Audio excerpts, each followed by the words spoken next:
Bonsoir, monsieur. Mon nom est Claude Raymond. J'habite le 5500 Sherbrooke-Est, donc le luxe gouverneur. On a parlé ce soir, en tout cas, on a été bombardés de différentes informations. J'en ai peut-être capté 25 % que j'ai été en mesure de plus ou moins bien comprendre. On a parlé beaucoup de biodiversité.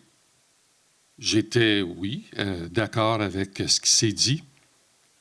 Sauf que ce dont j'ai remarqué, c'est que le luxe gouverneur a à l'intérieur de ses murs des arbres qui ont 80, 90 ans.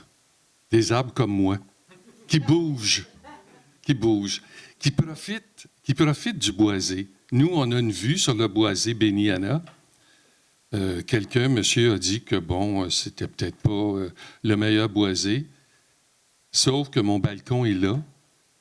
J'y vois une vie animale, j'y entends des sons, je profite des couleurs.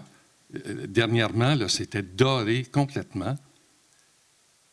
Et je me demande, est-ce que dans tout ça, on a pensé justement aux gens qui habitent le luxe gouverneur? Est-ce qu'on a pensé que ces gens-là vont, par le fait même, être affectés de tout ça? Et comme disait madame qui est ici, je regrette que je n'ai pas retenu votre nom, effectivement, on a besoin de ça. On est des vieux, je suis d'accord, mais on n'est pas encore morts. On veut vivre, et on veut vivre ailleurs que dans un environnement qui ne va qu'être des buildings à 12 étages. Et c'est ce qu'on aura. C'est ce qu'on aura. D'après le plan qui est là, effectivement, le luxe gouverneur sera enclavé. Alors, je trouve ça dommage parce que j'y habite depuis 2012 et ce boisé-là était un des facteurs qui a fait que j'ai décidé d'aller habiter le luxe gouverneur. Donc, ce à quoi je pense maintenant, c'est de dire bonjour à Hochelaga Maisonneuve. Merci.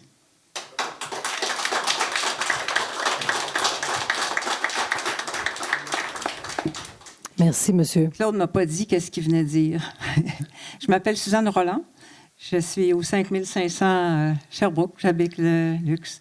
Bonsoir. Bonsoir. Ce qui m'a fait venir au luxe, j'ai 77 ans. Je suis là depuis 6 ans. Et la raison pourquoi je suis venue, c'est le boisé. J'ai été en amour avec le boisé. Et je suis très émotive parce que je vais partir. Je ne peux pas rester. Je perds mon boisé. J'ai perdu mon petit chien. Pour moi, le boisé, c'est comme mon petit chien. C'est mon amant, c'est mon ami, c'est mon compagnon. Je le vois danser, je vois les arbres danser. On ne nous a pas dit ce qui se passait. Je ne suis pas contre le progrès, mais pour moi, je vis une tristesse, puis je voulais vous le dire ici. Je voulais savoir si c'était le même promoteur pour tous les projets. Est-ce que c'est le même promoteur pour tous les projets qu'on nous a montrés ce soir? Oui? Oui, les 3 sites appartiennent à Lomax et Placement JMF et Merlin. Donc, Okay. c'est le même promoteur, dans le fond, pour les 3 projets. Bon, en ce moment, moi, je vis un problème de circulation énorme avec Elogia, la phase 2 qui se construit. Ça fait 1 mois que pratiquement un côté de la rue Sherbrooke est bloqué. Le trafic est épouvantable. Ce que je voudrais savoir, c'est que est-ce que vous allez procéder tous ensemble en même temps? Parce que les bétonnières, les camions, la poussière, le bruit, avec tout ça ici, 8 tours dans un rayon d'à peu près 1 km². Si Elogia tout seul a pu faire les dégâts que j'ai vus depuis 1 mois avec la circulation, j'aimerais ça savoir. Puis en plus, on nous promet une tour 4, éventuellement au luxe. Alors, je me dis, on va être dans la construction pendant 10 ans. Alors, j'aimerais savoir s'il va y avoir, si vous avez annoncé ou si vous allez annoncer, comment vous allez faire pour bâtir tout ça en même temps. Donc, non, effectivement, on ne peut pas construire ça tout dans un coup. Le marché ne peut pas absorber autant d'unités d'habitation dans un si faible laps de temps. Le plan match qui peut être appelé à évoluer, mais c'est sûr qu'on on préconise partir avec le site 1 Assomption, le projet OMHM, entre autres. Par la suite, est-ce qu'on va prioriser, par exemple, la portion nord du site 1? Est-ce qu'on va aller sur Sherbrooke? Le centre de réadaptation aussi, on doit définir son échéancier. Est-ce que les deux bâtiments vont se faire en même temps? Pour des raisons pratiques, je présume que non, parce qu'on veut évidemment pas se piler on veut pas se piler sur les pieds lorsqu'on travaille. Donc non, effectivement, ces bâtiments-là ne seront pas construits. On commencera Donc, 3 ans, puis l'autre 3 ans, puis l'autre 3 ans, ça veut dire qu'on a 10 ans de construction dans le quartier. De béton, puis de selon poussière, l'échéancier, puis de selon l'absorption du marché, effectivement, il va y avoir... Parce que c'est beaucoup de tours dans un rayon d'1 km². Je dis ça à peu près là, en le regardant parce que je le fais en bicycle tous les jours. Je trouve que ça va être beaucoup. Les espaces verts. On a beaucoup parlé des espaces verts. Moi, j'en ai une à vous suggérer. C'est de contacter les fermes LUFA et de bâtir sur vos toits des fermes, c'est-à-dire de faire pousser les fruits et légumes que les gens de vos habitations achèteront et mangeront. Vous pourriez faire de l'éducation en même temps avec les enfants qui pourraient avoir leur boîte à leur hauteur. Vous pourriez avoir moi, j'achète des fermes LUFA. C'est à côté c'est pas très loin, au marché central. Ils ont tous les toits. Et je me dis que je peux pas croire avec 8 tours que vous pourriez pas avoir un toit au moins dédié aux fermes LUFA ou à des espaces de jardin, d'agriculture en ville sur les toits.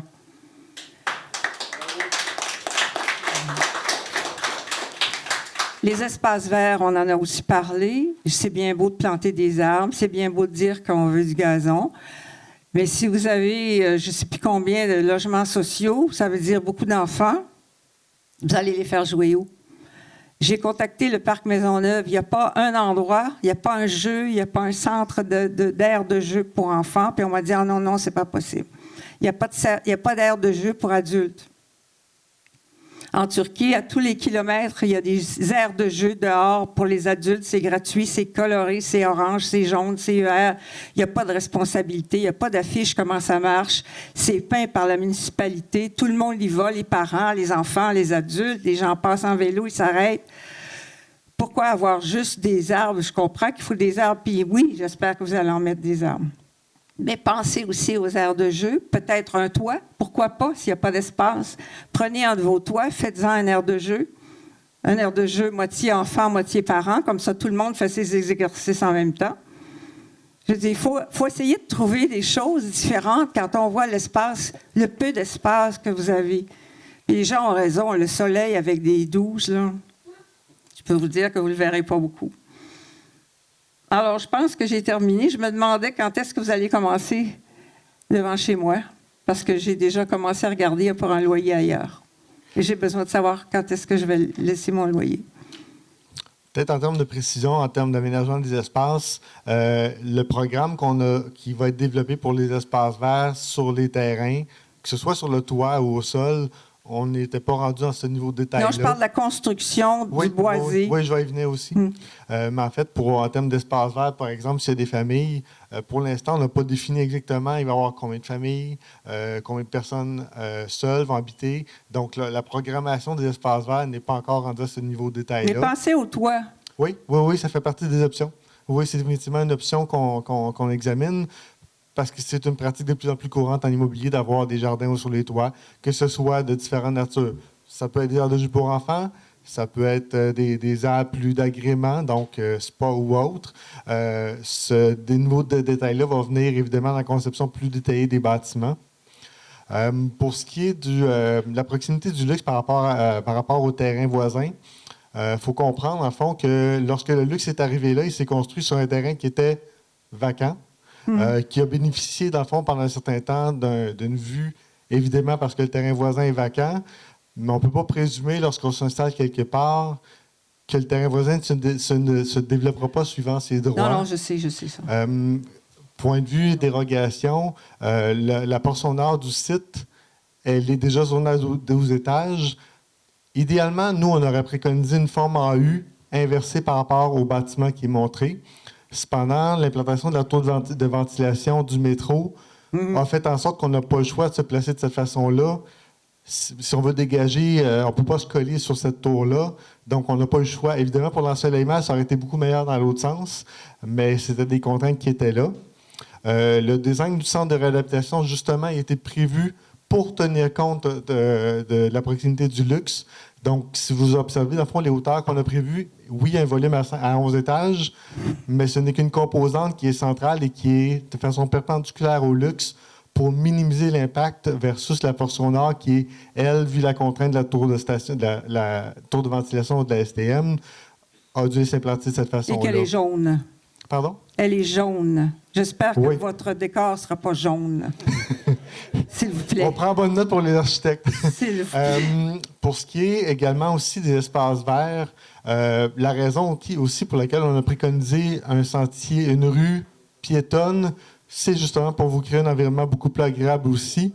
On conçoit que le boisé, des arbres vont être abattus. Cependant, ce qu'on a prévu, c'est justement d'axer la zone tampon entre la zone résidentielle et le centre de réadaptation dans l'axe pour qu'un maximum de résidents du luxe aient une certaine vue sur cette boisée-là, qui va avoir une dimension, pour vous donner à peu près une figure de style, c'est la largeur d'une patinoire de la Ligue nationale par 1,5 fois la profondeur. Donc, c'est 26 mètres par, si je ne me trompe pas, c'est 120 mètres ou 150 mètres, qui va être emboisé directement dans l'axe, dans le fond, de l'entrée du luxe. Donc, c'est ce qu'on a préconisé comme espace et on a travaillé la volumétrie du centre de réadaptation en conséquence, justement, pour faire en sorte que vous n'ayez pas un volume de 12 étages à cet endroit-là aussi. En tout cas, moi, j'ai vécu la construction de la phase 3 et on passait par le boisé. Ils avaient eu la permission de faire un chemin pour aller construire la tour 3. Je peux vous dire qu'à 3 heures le matin, en plein hiver, on déneigeait ce chemin-là pour que les bétonnières puissent passer. J'ai vécu 2 ans terribles avec le bruit. Je vous avoue que je n'ai pas envie de me rembarquer là-dedans, que vous plantiez quelques arbres et une allée. Là, ça ne m'intéresse pas. Ce que je veux savoir, c'est quand est-ce que vous allez commencer. L'échéancier pour ce terrain-là, je ne pourrais malheureusement pas vous le dire.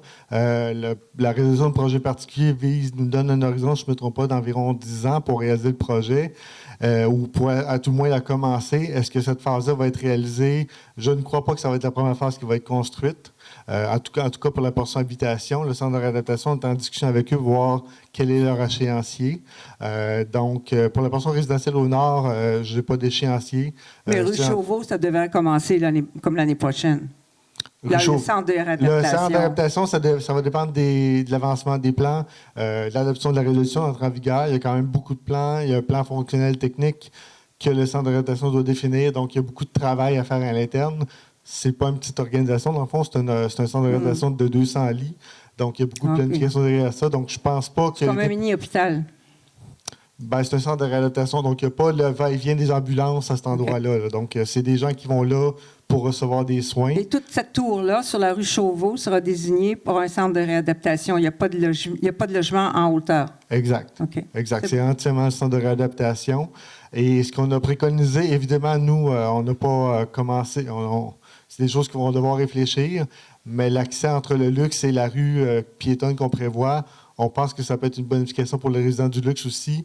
On va devoir parler avec les administrateurs du luxe, évidemment. C'est leur clôture, c'est leur terrain. Il faudrait leur demander. Moi, je parle au nom de personne, mais je peux vous dire que c'est non de ma part. D'avoir un accès entre les deux? Non, de l'intérêt d'avoir quelque chose comme ça. Ah, d'avoir quelque chose de construit sur le terrain voisin. Merci beaucoup. Merci pour vos commentaires, madame, et puis on va vous offrir nos condoléances pour votre petit chien.